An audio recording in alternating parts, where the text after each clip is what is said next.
Bismillahirrahmanirrahim. Assalamualaikum warahmatullahi wabarakatuh. Bagaimana kabarnya hari ini anak-anak hebat? Alhamdulillah, luar biasa. Bersama Bu Eka, Allahu Akbar.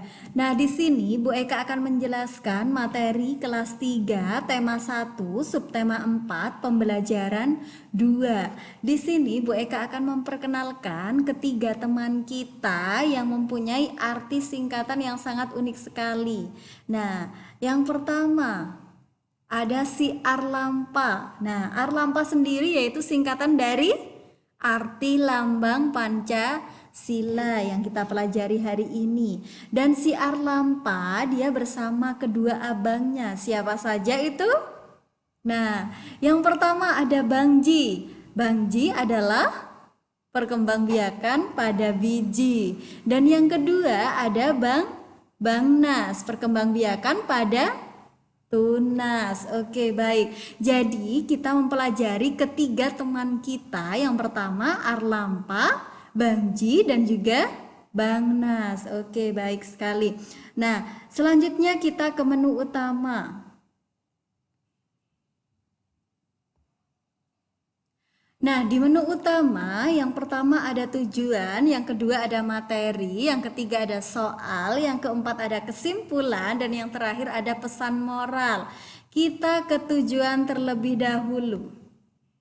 Nah, tujuan kali ini babnya bab PKN, kita bisa memahami arti dan makna, yaitu lambang Pancasila dari sila ketiga fokus pembelajaran kita kali ini. Dan yang kedua, kita harus bisa membedakan perkembangbiakan biji dan juga perkembangbiakan pada tunas. Sudah siap anak-anak belajarnya? Oke, konsentrasi dimulai. Yang pertama, bab PKN, lambang Pancasila. Persiapan ya. Nah, ada yang masih ingat sila-sila Pancasila? Pancasila 1,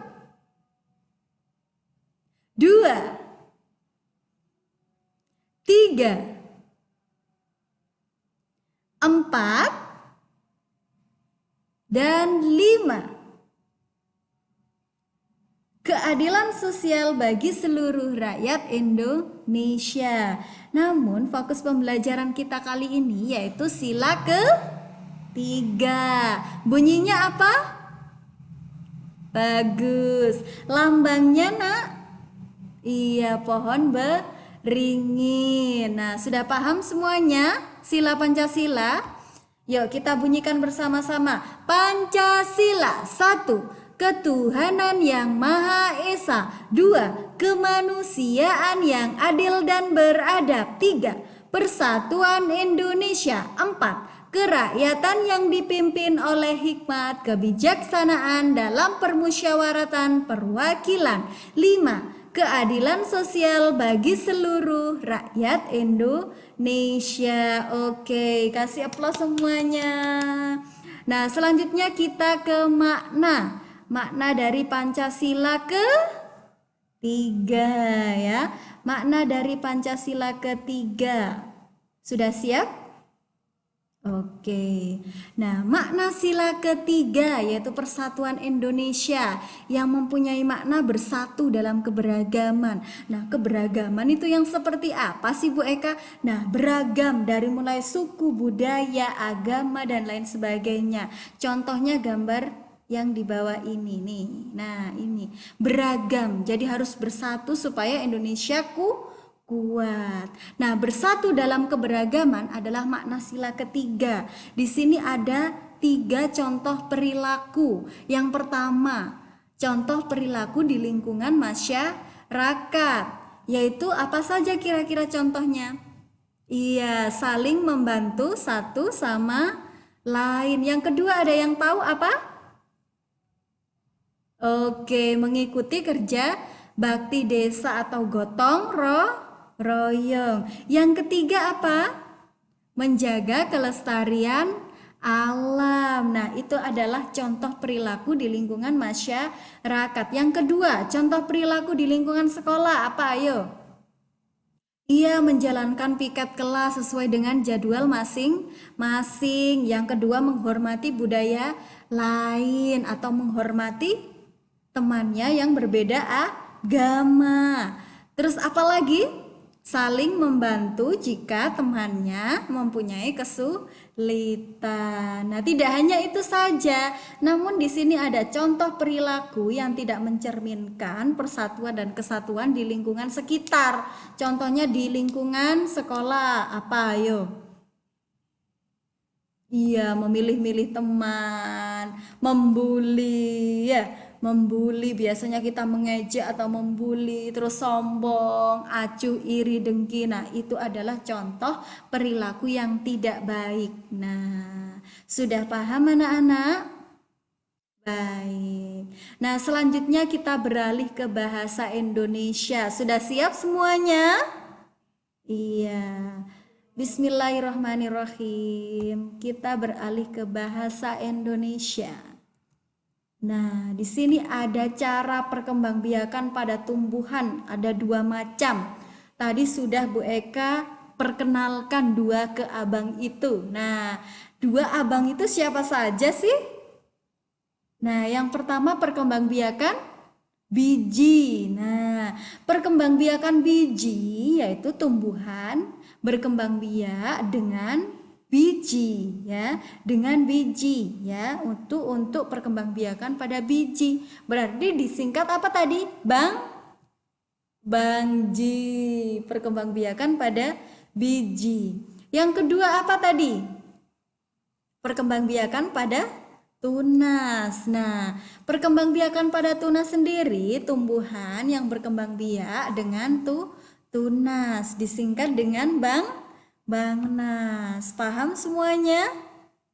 Cara perkembangbiakan pada tumbuhan ada 2 macam. Coba disebutkan. Yang pertama, yang kedua. Oke. Kita beralih ke bagian-bagian pada biji. Nah, bagian-bagian pada biji di sini Bu Eka akan menjelaskan satu biji. Coba diperhatikan gambar di bawah ini. Nah, di sini ada biji, ya. Ini biji. Nah, yang pertama, lapisan paling luar pada biji, yaitu ada selimut biji. Nah, selimut biji ini khususnya untuk melindungi biji. Nah, ini selimut biji ya, yang Bu Eka lingkari ini. Ini adalah selimut biji, fungsinya untuk melindungi biji. Yang kedua ada embrio. Nah, ini embrio. Ini adalah calon tumbuhan baru. Dan yang ketiga kotiledon sebagai sumber makanan untuk calon tumbuhan baru. Yang pertama tadi apa? Selimut biji, embrio, dan juga kotiledon. Nah, itu adalah 3 bagian pada biji. Nah, selanjutnya kita akan mempelajari contoh-contoh dari perkembangbiakan pada biji itu sendiri. Apa saja kira-kira contohnya? Ada yang tahu? Tumbuhan yang berkembang biak pada biji. Ayo, ada yang tahu? Iya, tumbuhan kacang hijau, tumbuhan semangka, tumbuhan jeruk, tumbuhan apa lagi? Tumbuhan alpukat dan tumbuhan apel. Nah, itu adalah contoh tumbuhan yang berkembang biak pada biji. Semua kan menghasilkan biji ya. Nah, betul sekali. Nah, di sini Bu Eka akan menjelaskan daur hidup tumbuhan pada semangka. Nah, di sini kira-kira yang mana dulu nih? Coba diperhatikan gambar ini. Biji kecambah tumbuhan berbunga, berbuah, kira-kira yang mana terlebih dahulu? Ayo, yang mana kira-kira nak? Iya, yang pertama adalah biji dulu. Yang kedua adalah kecambah. Yang ketiga lalu tumbuh. Yang keempat dia berbunga. Dan yang terakhir berbuah. Nah, itu adalah daur hidup perkembangbiakan pada semangka. Bu Eka kasih kiasan seperti ini yang di bintang kuning ini. Biji kecambahku tumbuh, berbunga dan berbuah loh. Ayo sekali lagi. Biji kecambahku tumbuh, berbunga dan berbuah loh. Sekali lagi. Biji kecambahku tumbuh, berbunga dan berbuah loh. Oke, bagus sekali Bu Eka, kasih aplaus semuanya ya. Nah, selanjutnya kita akan membahas tentang tunas. Nah, sudah siap semuanya? Konsentrasi. Konsentrasi dimulai. Nah, di sini tunas. Apa sih tunas itu?